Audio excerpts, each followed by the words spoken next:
Vayigash love Yehuda, and that's as far as I want to get right now. Vayigash love Yehuda, vayom b'yodoni, deber na v'decha, deber ba'aznei adoni, v'ayicharab chaba v'decha, ki kamoch ki paro. Now, a lot of us, I would say all of us, most of us, some of us, that we've learned this before, and we know the midrashic background. And I'm just going to say a word about the midrashic background, and then we'll actually see some of it inside to get some flavor of it. But I'm going to already make a very strong value judgment to start, and then you'll see why everything I'm saying is completely not just justified, but is right. I know I'm not supposed to say that, but I'll say it nonetheless. And that is that there's this wonderful midrashic perspective about Yehuda standing up, and I'm going to rip this place down, I'm going to knock down the walls, he's going to channel his inner Shimshon, and just say a word and the whole place is coming down, and him and the others, and the whole thing is incredibly precarious. So we're going to look into that, but I just hope that all of us know that that's very, very far from being pshat. Okay, I'm sorry for saying that, but it's very far from being pshat. So you can then say, yeah, but Rashi says it and others say it, and I'll say, no, correct, they say it. So what do you want me to do? You want me to stop now? But they do. They say it, so let's take a look and try to understand, and then hopefully understand the dynamic of what's taking place here. Rashi, mikana talmad shetiber lov kashot. But by the way, I'm not exactly sure why that is. Don't be mad at me. So he's saying, don't be mad at me because I'm giving you a reason to be mad at me. What's the reason to be mad at me? That he's speaking with great anger. That Yehuda... See, what's the problem? The problem is that Chazal see Yehuda as being a melech. And Yehuda as being a melech. He's acting like a melech, which means, who's the real melech here? Which... for us, it actually takes us to a very interesting place because we're right here at this crossroads between Yosef being the pretend king, and he's not really a king. When we were growing up also, we were told he's a viceroy. I don't think any of us ever heard the word viceroy in any other context, right?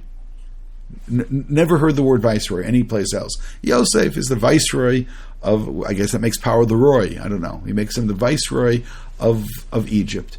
But he's the pretender. He's not the real king.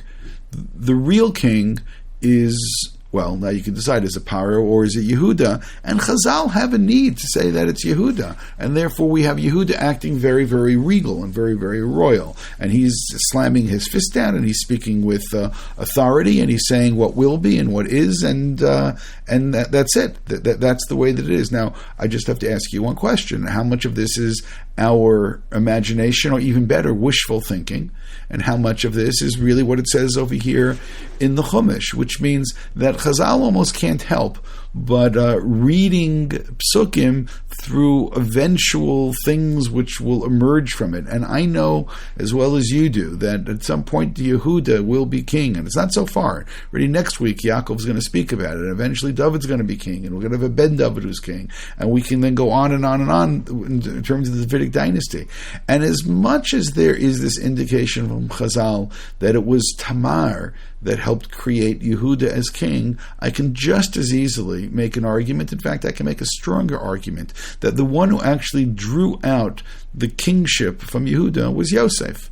Okay, now the only thing, and this is far more intriguing, the only thing we can debate then is, does he do this intentionally, or does he do this as an unintended consequence of picking on his brothers, that suddenly this foe emerges, this formidable foe emerges, this royal, regal Yehuda emerges, but entertain for the possibility for a moment that maybe it's something which Yosef absolutely wanted to take place, or also, let's go back a couple of steps and say, what royal Yehuda? Which means, yes, Rashi said he's speaking to him with anger. Okay? Now, is the anger, is it articulated? Does it come out? Or is it something that he's feeling inside? So as I said, all of these questions I just want to leave for the moment. Yes, Rashi said it. If you look at one of the Balei, 1 second. Yeah, you have then furthermore Rashi pointing out, Ki kamocha kiparo umidrasho sovcha lokota love bitzarat kamo shelaka paro. Right? Aidei ziknati sarah alayla achad ikvata. You held, Paro gave a hard time to Sarah, and you guys suffered for that. And don't give us a hard time. Don't hold us back. We have to go home now. Our Egyptian vacation has come to an end, and now we're going back. And don't even think about anything else. Otherwise, you're going to run into trouble. So again, very threatening, not just anger. The Hadar Zakanim identifies Vayigash of Yehuda, Yerushalmi. He quotes a Talmud Yerushalmi now. There's more than one Talmud Yerushalmi. I did locate this, and I'll show it to you in a second. V'kariv levate Yehuda takif umitgaber ka'aryeh. The Yehuda, the lion. Till this point, we never heard Yehuda's a lion. Yaakov's going to tell us this. So those words you can find in the Targum Yerushalmi, the Neofiti. It's there. We see that as a lion, he comes out and attacks. In Bereshit Rabbah, Davar Acher, Vayigash of Yehuda, Rabbi Yehuda, Rabbi Nechemia, V'Rabbanan. Rabbi Yehuda Omer, Hagasha, what does the word Vayigash means? He comes in, Limilchama, that he gets ready for war. And then it brings a proof to this, which doesn't concern me right now. Rabbi Nechemia, we'll bold that for you, says that it's Lepius, that he comes in order to try to make up with him. Third opinion, Rabbanon, is to tefillah. By the way, these things should remind you of something. We also have, continuing along the same way, the next paragraph, it's just in the Medrash Rabbah, in source number 6, it says, Miyad ka'as Yehuda v'sha'ag b'kol gadol v'alach kolo arba maot parsa ad sheshama Chushim ben Dan. It would be better if Chushim ben Dan, right? Chushim ben Dan he was deaf. So he screams so loud that Chushim ben Dan can hear him in Eretz Yisrael. Okay, that's pretty good. That's pretty good. So you have Yehuda roaring like a lion. And then it says that he's ready to fight, and it says Dan. Why? Why Chush ben Dan? Because Dan is also called a lion later on by Moshe Rabbeinu. You have the two lions coming together, and again, this is this wonderful fantasy that they're going to come in and they're going to so much anger. If you look, Kevan Shro Yehuda Shakas Avheim Nitmalu Chemo Ba'atu Ba'aretz Asuatam Tlamin Tomim. He's ready to take the whole place down, and it's over. Egypt is over because Yehuda gets upset. I'm going to ask you again. So how many of you are willing to tell me, yes, this is Pshat, and how many of you are going to say, well, maybe it's just a little Jewish fantasy? I mean, listen, I was going to prepare for this year just by listening to old Jackie Mason routines. I was going to get mad. I almost got mad. I was going to kill them. I almost killed them. I mean, it's wonderful. But is this really what it says in the Chumash? So again, hold on with me for a second.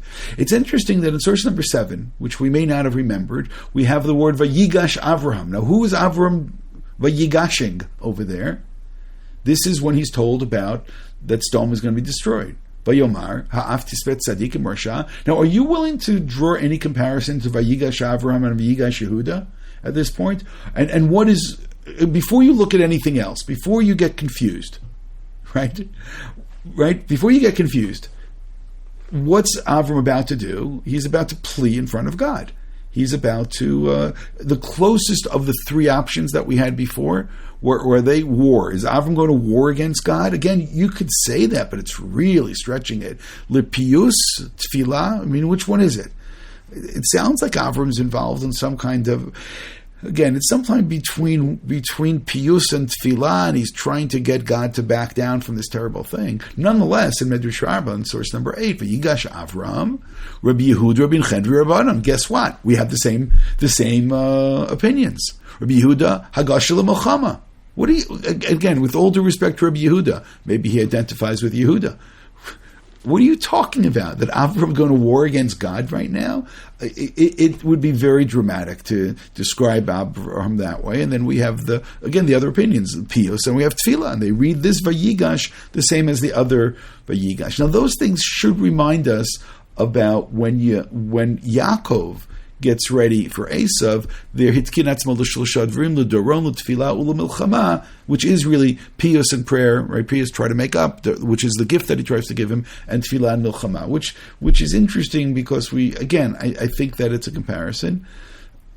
Even though the Midrash says that there were three different opinions what Yehuda did, in source number 10, the Beit Yosef Lahava, he writes, Matzinu hagasha letfilah piyus l'muchama ulekol elu nichnas Yehuda. Yehuda did all of them. He's ready for piyus, and he's ready for tefillah, and he's ready for milchama, which I don't know what to say, because I don't know how to begin to read it like this. So now I suggest everybody take a deep breath, and you're gonna now very, very calmly walk away from this mode of interpretation, and you can tell me that you're absolutely justified. You can say it's Chazal, you can say it's Rashi, you can say it's Pshat, and there's only going to be one problem with that. And what's that? It's not Pshat.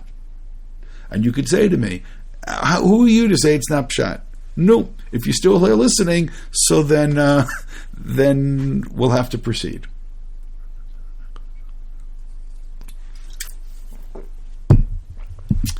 But first, if you want, you can pick on the Nitziv. Vayigash love Yehuda in source 11. Lo nitbar'er lefia pshat hagashazu l'tkorev liYosef mahi. He goes, according to Pshat, I don't know what it is. And then he quotes Chazal. He goes, no. Pshat is one thing and Chazal is something else. Yosef lo haya shomea d'varav b'malkom shamad ad ko. Meaning, why Vayigash? Why does he come close? That's what Vayigash means, to come close. V'gam hareihim litzbin binotam. V'hadrash yadua hagasha l'shlosha dvarim. Aval hapshat adayin mitbakesh v'yivuar lefanenu. So he says exactly, and I brought the Netziv so you shouldn't get upset at me. I mean, this is clear. This is, you have to understand this. The word Vayigash means he comes closer. Do you want to go back and read it all again?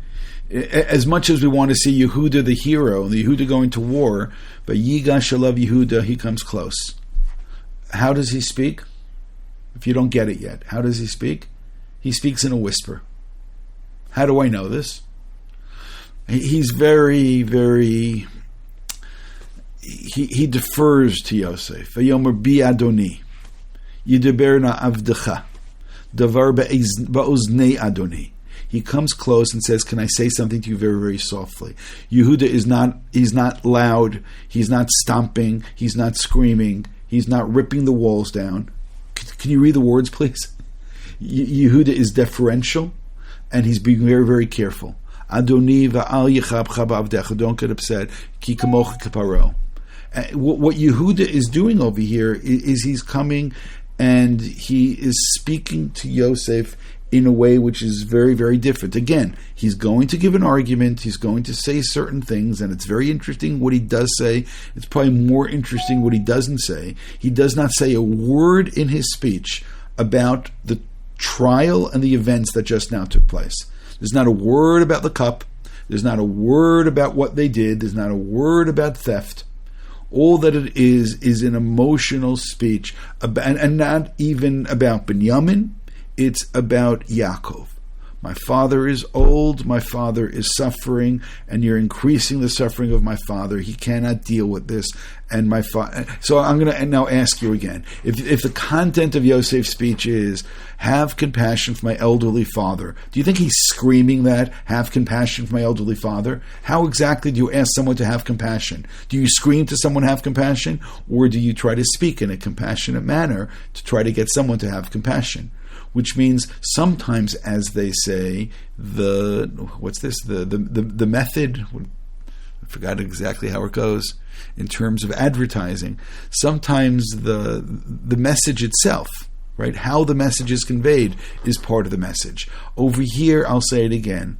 Pshat is Vayigash alav Yehuda. He comes close and he's speaking softly and he's whispering in his ear, I have to say something to you. Sidebar. This is a sidebar in the trial. And he said, I'm going to bring up issues that have nothing to do with the trial. It has nothing to do with guilt. It has nothing to do with anything else. He goes, please, let's come to an understanding. Let's work this out. You think somebody over here should be punished? Punish me.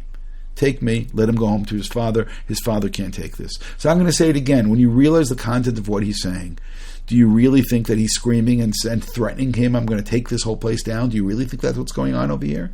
And by the way, if he is, then why is he saying, and take me instead? If he's screaming and threatening, I'm going to bring the whole place down, we're leaving now. We've had enough, right? Say one more word and we're going to destroy the whole place. Why is he even offering to stay behind? There's no reason for that. Do you understand that? It just doesn't really work with what's being said over here. So, again, I'll say that I know and I understand as well as everybody else does over here why it is we explain it the way that we do, and I understand the same just as well as everyone else over here how we've been taught this. It just doesn't say it. And again, you don't want to accept my opinion on this. So again, look at the Emek Dover, look at the Netziv. He says, what's going on? Lo nir lufi apshat hagashazu lehitz karev li Yosef mahi. He's coming close to him. He's talking to him. Right? Going to pshat. What's going on? Right? Yosef can't hear from no. It's not a question of hearing. It's how he's speaking. V'hadrash yadu hagasha l'shlosha dvarim. Aval apshat adayin mitbakesh v'ar lefanenu. We still have to explain the pshat of what's going on. V'chein hamidaber bilachash, the whisper. Shelo yishmu rabim elohu. He's speaking in a way that no one else can hear. Mikri midaber boznav, and that's why it says that he's speaking in his ear. Ulefize hachanami v'shvat ba'oznei adoni b'lechisha shelo yishma'u kol hanitzavim. He's doing it in a way that no one else can hear it.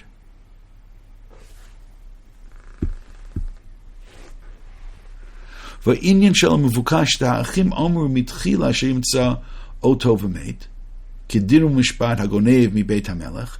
Initially, now this part, we could spend a lot of time on this. I don't want to spend too much time. And I'm going to do it a little quickly, and a number of commentaries are going to go here. Because what they're wondering about is something which we've observed many times, and that is the negotiations are bizarre.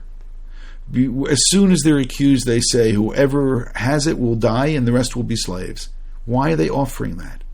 The intelligent thing should have been, well, if you think there's something in our bag, there's something really strange going on in your palace, because last time we left there was something in our bag that we didn't put there, and we take no responsibility whatsoever for anything that you find there. That's what they should have said. We take no responsibility. To say whoever's bag it's in should die, and the rest will be slaves. Why should the rest be slaves? So, any of you who haven't read Dostoevsky recently, Crime and Punishment, because these are people that want their punishment. These are people who, especially in the events of the last number of months, ever since they've come down to Egypt, have been reminded about a really sordid event which took place in their lives, and that was the sale of Yosef. And why are they reminded of it? Well, first of all, going down to Egypt should have reminded them of it. The other reason is that Yosef, unbeknownst to them, is reminded, right? They don't know it's Yosef. He's reminding them of it. He's done all kinds of things to get them back to this point of remembering it. By leaving one behind and sending all the others back. And sending all the others and putting money in their bags. The last time they left with money in their bags and left a brother behind, it was the sale of Yosef. Which means Yosef is forcing them to remember the Mechirat Yosef. I mean, again, there's no question in my mind about this. And they finally have come to this realization. They're guilty. They may not be guilty for stealing the cup. They may not be guilty for other things, but they have guilt. Again, the articulation of whoever's bag it is will die. That's what Yaakov said when Lavan chased him down in a similar scene and went through all the bags, and he said whoever's bag it's in should die. So they, under pressure, speak like Yaakov did those years ago. But the continuation, the rest will be slaves, that's their invention. Why?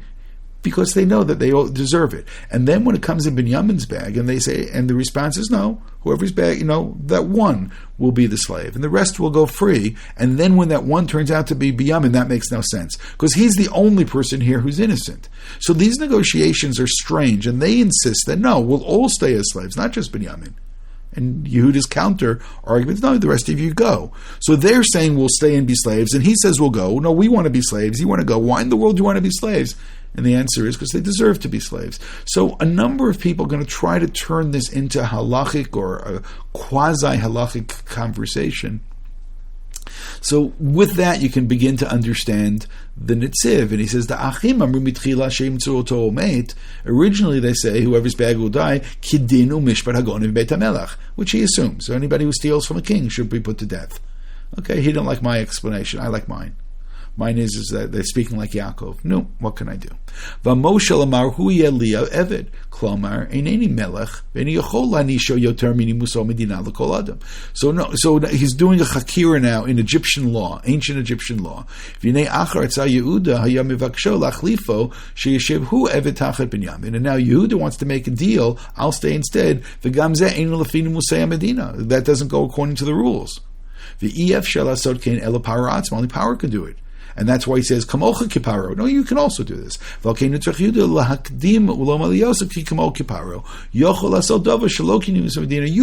can make up the rules. You are almost like a king, and therefore let's change the rules over here. And even though it was found in his bag. By the way, if this was really where he wanted to get to, if you take the guilt out of it, what he should have done initially, and I don't know how many of you have been involved in drug smuggling, but one of the ways that you should do this is that you need a mule. Right? The mule is the drug, the one who smuggles. What you should do is you should put it in someone else's bag, because therefore they feel no guilt because they don't know that they're carrying anything. So Yehuda right away should have, meaning if this was his intent, right away he should have said, it's mine, I put it in his bag, and he didn't even know it was there. He could have said that right away, and then it would have been on him. But initially, they think that they're going to finally be punished, and they deserve the punishment. It's only when the counter offers, no, you guys go, and only he stays, that's what made no sense to them, and that's where Yehuda now wakes up and comes to these negotiations and this conclusion, okay, I'll stay and let the rest of them go. So he's saying that Yehuda is speaking in Egyptian and he's whispering, but I love the whispering part.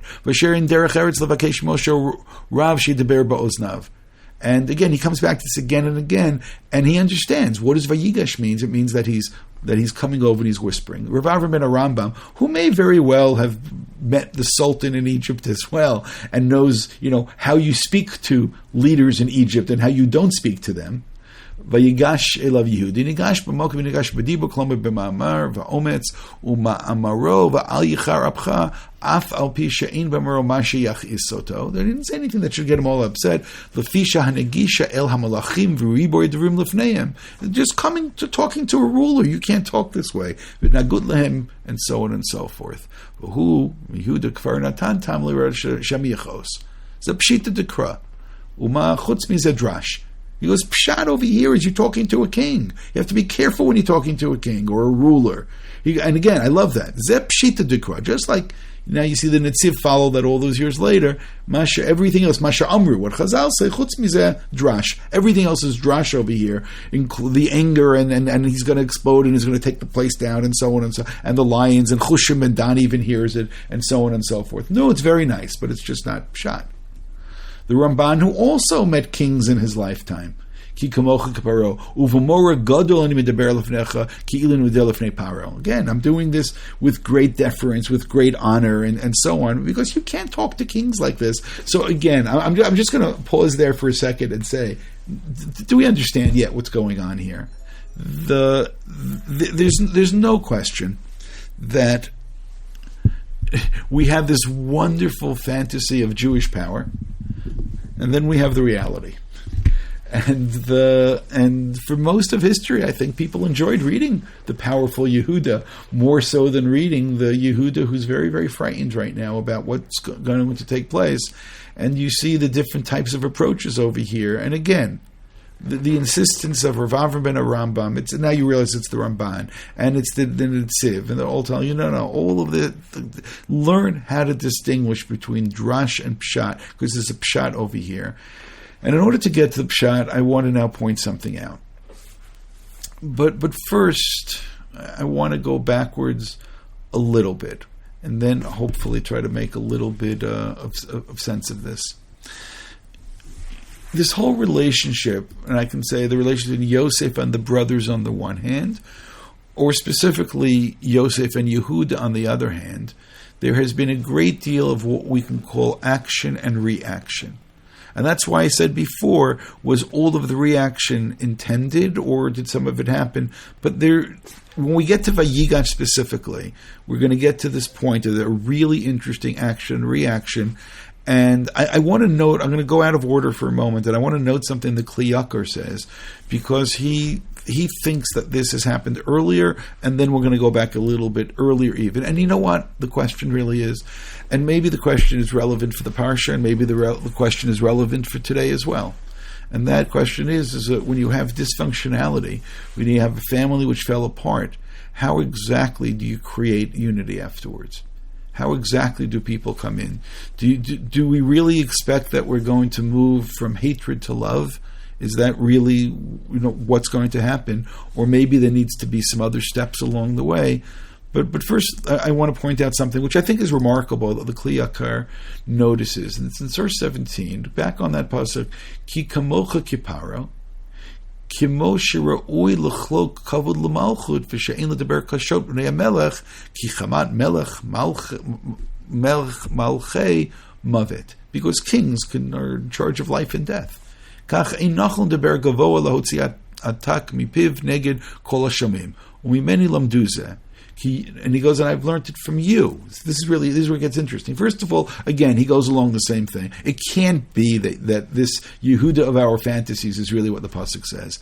Ki Yosef amar kum ridof acharei nashim v'hisaktam dafka kishetassigem v'tiyeh samuch lahem tidaber ba'oznam inyan hagavia v'lo titzok aleihem mirachok la'riya aleihem ki ganav Ela bencha levaneim tidaber lehem shelo yadu hamitzrim davar mizeh. Al kain gam bevikuach zeretz Yehuda l'chosh ba'oznav v'kol lo yishma ela mitzrim. Now this is fascinating because you could tell me he just now made this up. What did he say? He said that where did Yehuda, again, action and reaction, where does Yehuda get this idea that he should speak softly and speak respectfully, even though there's a disagreement? He said he got it from Yosef sending this emissary to go and chase them down, and he doesn't like scream from the outside, you guys are under arrest and you guys are thieves and stop in your place. He comes over to them and he speaks to them softly. Again, did it really say it there? I'm not convinced. But I find it interesting that he sees the reaction of Yehuda based upon the action of Yosef. Now, personally, I actually would have gone to a different action. And that would have been, I would have gone back to that meal that they shared. Because I feel that meal is actually, it's dramatic, and it has to be healing as well. Which means, again, they don't know it. They don't know who Yosef is, but they're all sitting together. Do we have any other time that we know of all 12 brothers sitting together? Maybe all 12 brothers are sitting around Yaakov's bed when he's about to die. According to Chazal, they're all together surrounding as they bring him to the funeral. But now they sit together, and it says as they eat and they drink and they get drunk. But by the way, that means that they're off guard already. That means they feel comfort. That means that they feel this sense of camaraderie. At that moment, Yosef, I think, took away a great deal of the anxiety that existed. I'm not telling all of you to drink to deal with your anxiety. Everybody make your own choices over here. Make good choices, people. But Yosef took away their anxiety.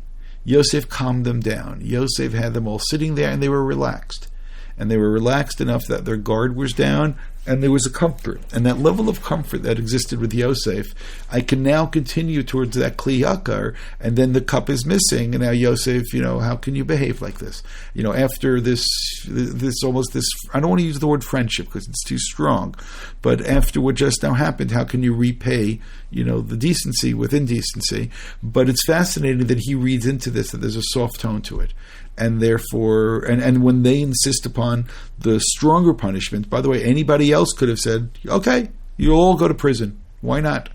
But no, that's not what's going to happen over here. Only the guilty one. We're not going to behave like that.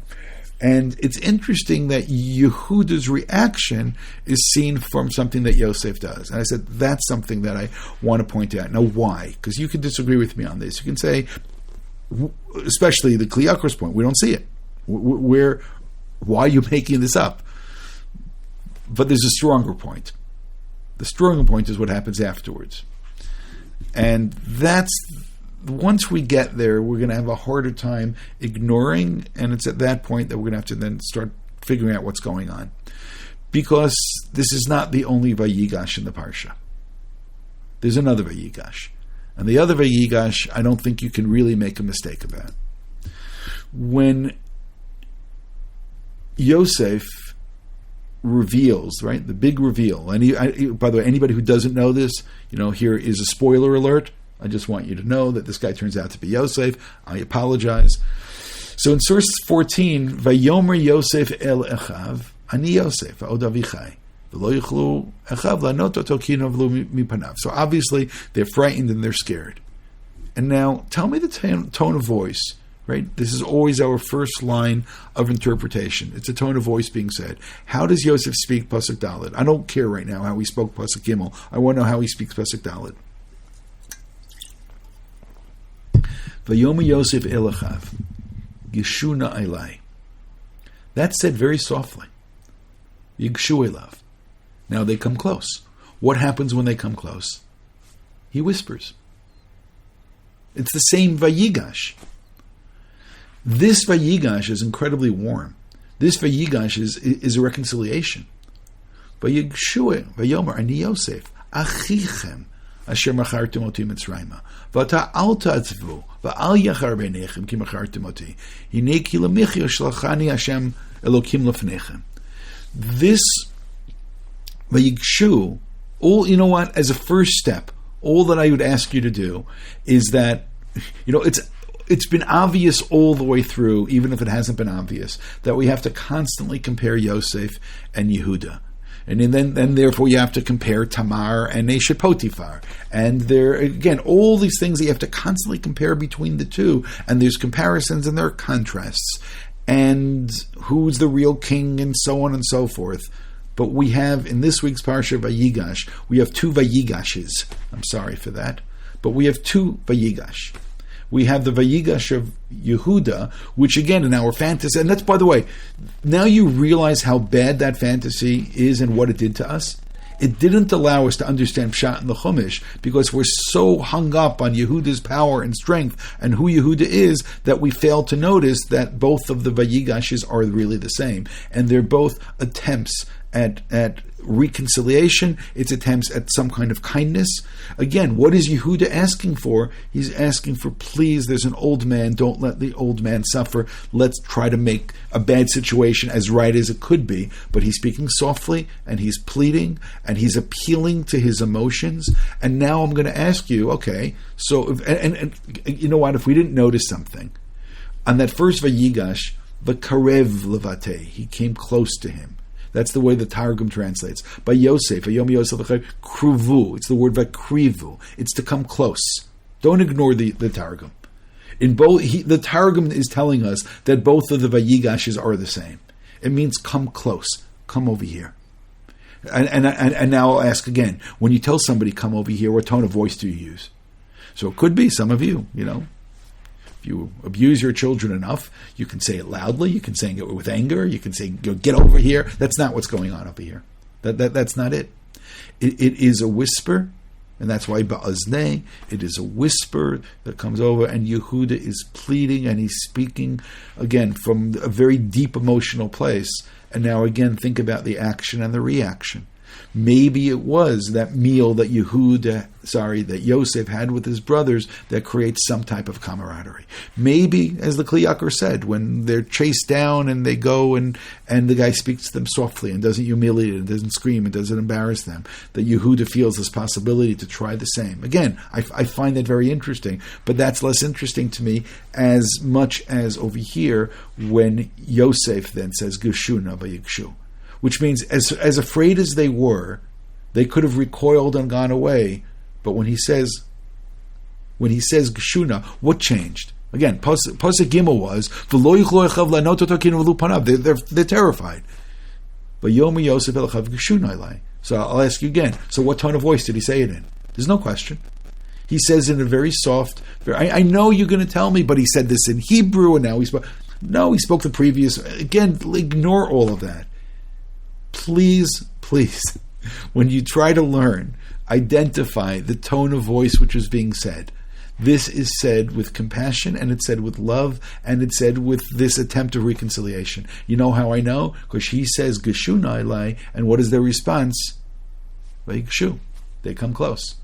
What changed? They were the previous pasuk. They were afraid, and they were and they were running away, and now Vayigashu, and now they're coming close. Why are they coming close now? Because now Yosef spoke to them with this love, with this brotherly love. Ani Yosef achichem. This point of saying, I am your brother, is what they hear. And you know what? Maybe they felt some kind of brotherhood. They felt something by that meal where they sat together.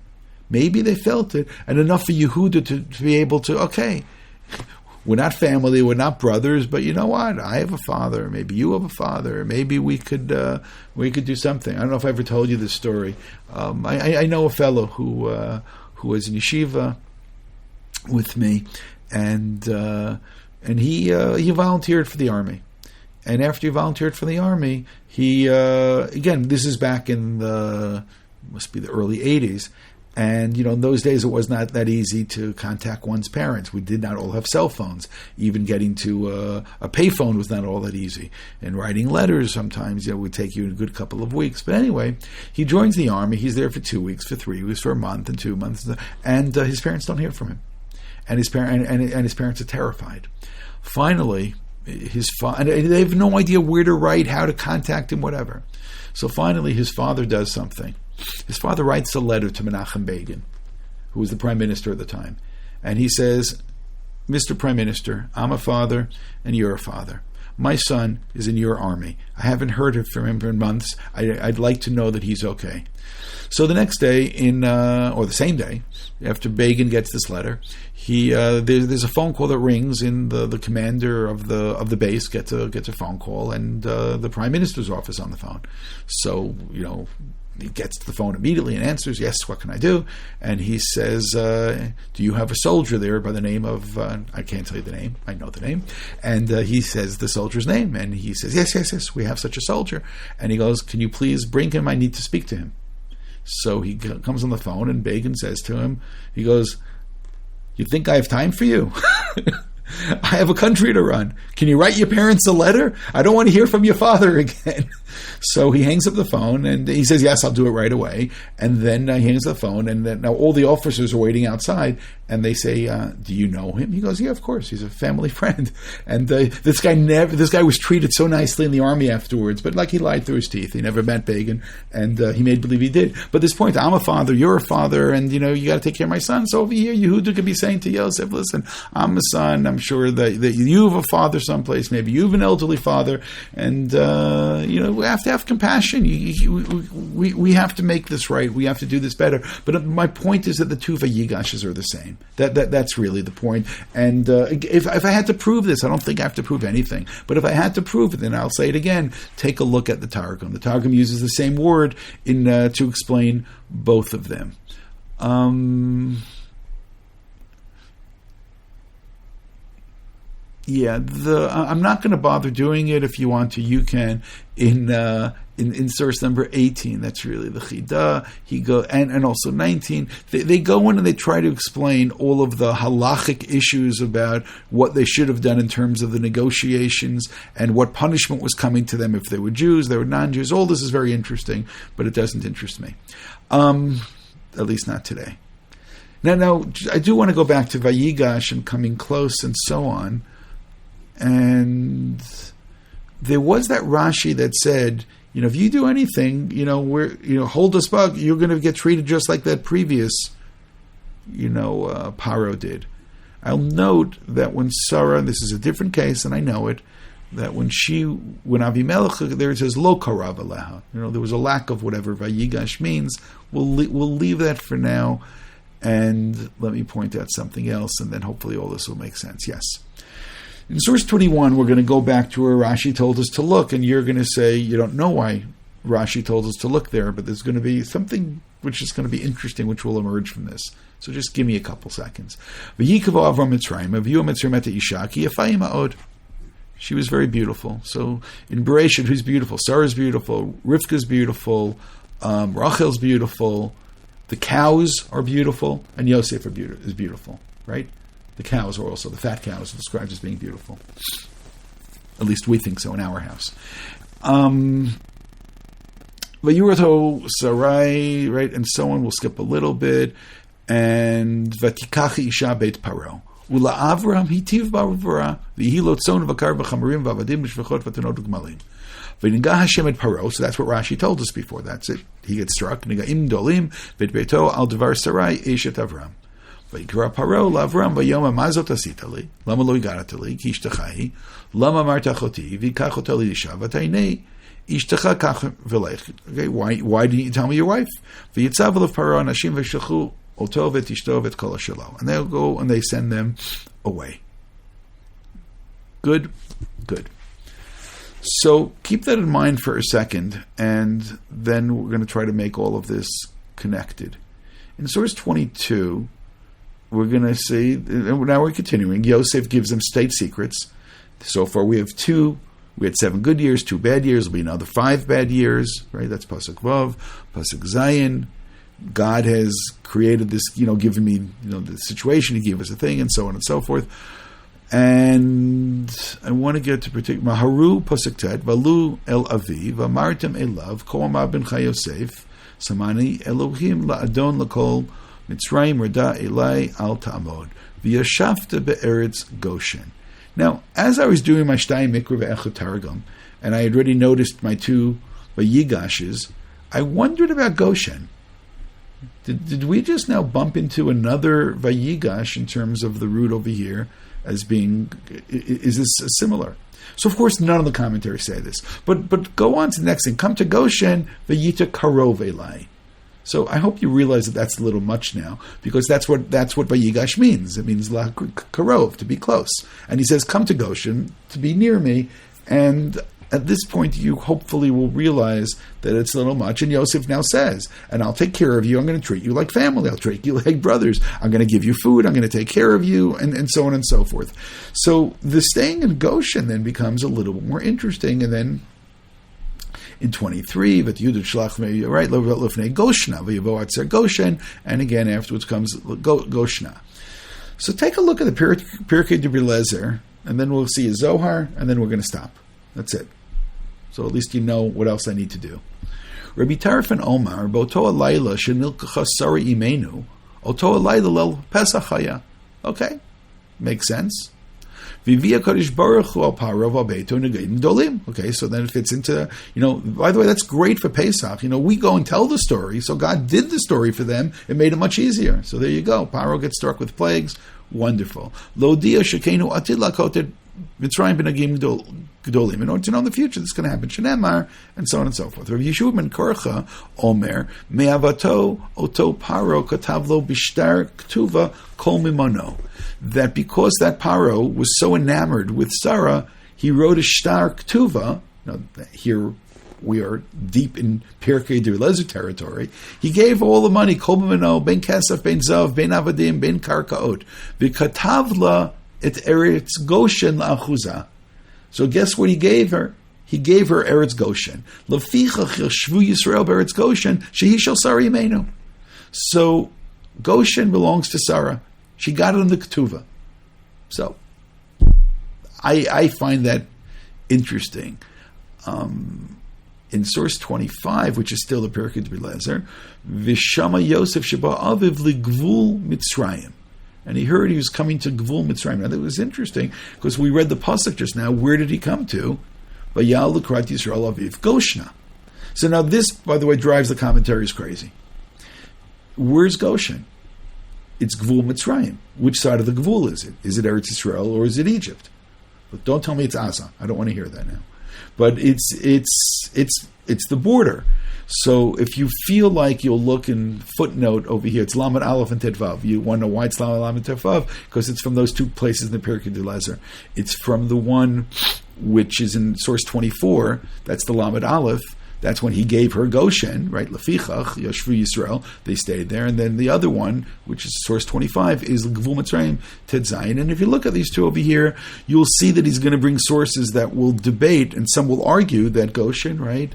Yisesh Klav B'Shem Tosfot Ala Torah V'Radak She'eretz Goshen Hi Anem V'Sefer Yeshua V'Himi Eretz Yisrael. That this is part of Eretz Yisrael, and the Radal, the Luria, who wrote these footnotes, Aval Inira Kach Sherei Paro Marli Yosef Meita V'Aretz Eretz Ramsef, so Shehu Vadai Mitzrayim, so he's not convinced of this. But on the other hand, in this other one with Gvul Mitzrayim, but it's Gvul Mitzrayim, so Gvul Mitzrayim would be with Canaan, so therefore it becomes much more interesting exactly where is Goshen. But nonetheless, Yosef says this because he wants them to be close. And now we can look at the Zohar. So what did I do? It's obvious what I did. I looked all over for somebody who's going to tell me that that Goshen is the same as the others. Tochazi vayigash elav tikravata the alma ba'alma. That it means to come close, right? If you need the vayigash elav hitkarvut shel olam im olam, right? The two worlds, Yosef and Yehuda. Lachaze imzeh shekol ye'achad, moving towards reconciliation to become one. This is like the haftorah of the two trees of coming together. The Eitz Yosef and the Eitz Yehuda becoming one. That's what the Zohar is reading over here. It's reading by Vayigash, which means the Zohar is not going the same way of all of those commentaries that he's ripping. No, they're coming together. This is not an attack. This is Vayigash. This is an act of, actually, I'll use the word brotherhood, even though maybe I need a better word. Rabbi Yehuda patach v'amar ki hinei hamalachim noadu da Yehuda v'Yosef. Again, the same kind of idea of coming together. Furthermore, in Vayigash, ukeshin etkal klapei adam shekol yemer kavach al adam az katuv v'yasa Yosef merkatvo zeh tzadik v'yal lekrat Yisrael aviv goshna. Lekrat Yisrael zeh hasod shel adam goshna hitkarvut echad. So Hit understands, again, that Yaakov and Yosef coming together by Goshen, that's this reconciliation between Yaakov and Yosef. But Goshen means the same thing. It means the Hit Karev. It means to come close. Which means essentially what we see then, and I know this is not the way that we normally look at this week's Parsha. We had three Vayigashes, or Gashes, if you will. And one of them was Vayigash Yehuda, and the other one was Yosef telling his brothers to come close. And the third one is this place called Goshen, where he says, come here so that we can be close. And all that I'm asking you to do now is we have the same interesting word 3 times in one Parsha. Maybe it actually means the same thing each time. And maybe all of them are about the same point. How do we become whole again? How do we become closer?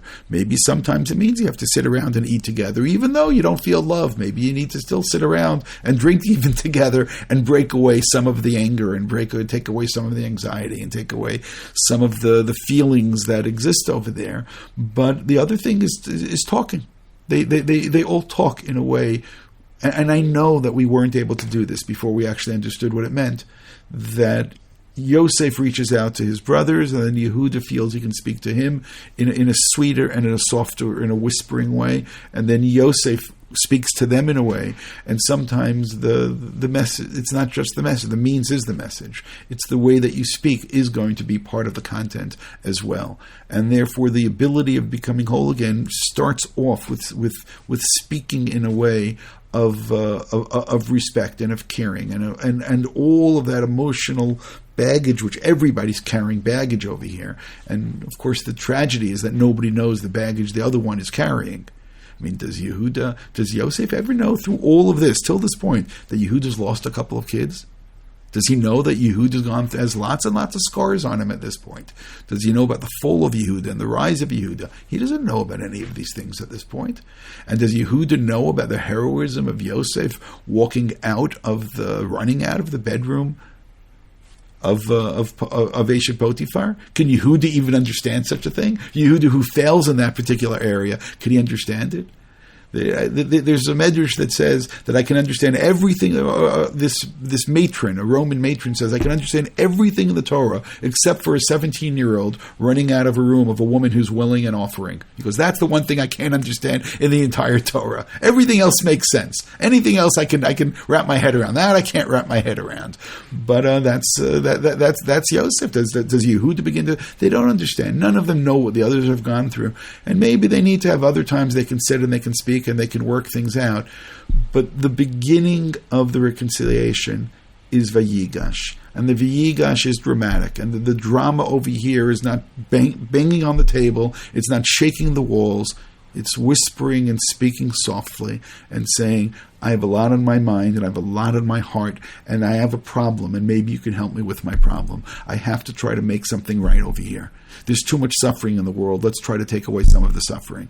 And that's what Yehuda's speech is. That's the content of his speech. And when you realize that's the content of the speech, then also we should realize it's also the tone that he delivers it. And when Yosef responds in the same way, Vayigash. And afterwards, when we're going to now try to make ourselves home as a family, what's the perfect place for them to live? Why don't you guys live in Goshen? Because that's close, and we'll be close, and we're going to try to make this up. Can you just erase all of those scars that exist? Not easily. Can you just say bygones and forget everything which has happened? Not easily. But the first step towards all of this is we see both sides are doing it, and they're reaching out, and they're talking. But not just are they talking. They're talking in sweet, soft tones. And that's the first step to trying to become whole again.